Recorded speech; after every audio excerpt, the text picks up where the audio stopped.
Bonjour à vous, comment allez-vous bien aujourd'hui? On est en plein Jeux Olympiques et j'aimerais vous faire part de réflexions qui me sont venues, qui m'accompagnent depuis quelques années d'ailleurs par rapport à ces épreuves. C'est vrai que je suis toujours épatée de voir que des gens, des femmes, des hommes consacrent tellement d'heures, voire d'années dans leur vie pour grappiller quelques petites secondes et gagner une médaille, alors que leur épreuve elle-même ne dure quelquefois que quelques secondes. Pensez par exemple au plongeon. Ça dure mais vraiment quelques secondes. Et ils ont travaillé des années et des années et des années pour réussir cette performance.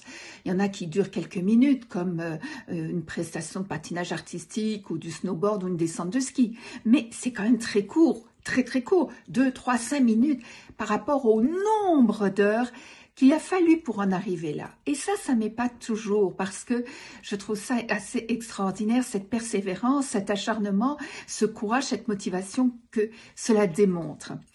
Et ce qui me frappe encore plus, c'est que ce sont des êtres humains qui peuvent, comme vous et moi, traverser des épreuves.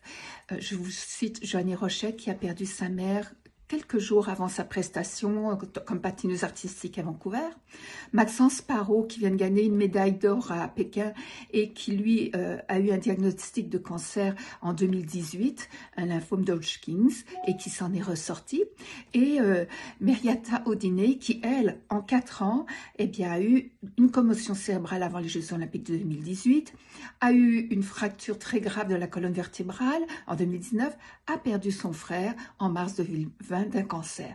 Donc, je veux dire, ce sont des gens qui, comme vous et moi, ont des épreuves, connaissent des choses difficiles dans la vie, mais pour autant se redressent. Et s'il y a un message, finalement, qu'ils nous transmettent, c'est que si eux, qui sont quand même des personnes un peu hors du commun, on va dire, parce qu'ils sont arrivés à un niveau que peut-être ni vous ni moi n'atteindrons jamais, mais qui peut le plus, peut le moins. Donc, si eux ont réussi, malgré la pression, la tension et le stress, vous pouvez y arriver, vous pouvez rebondir.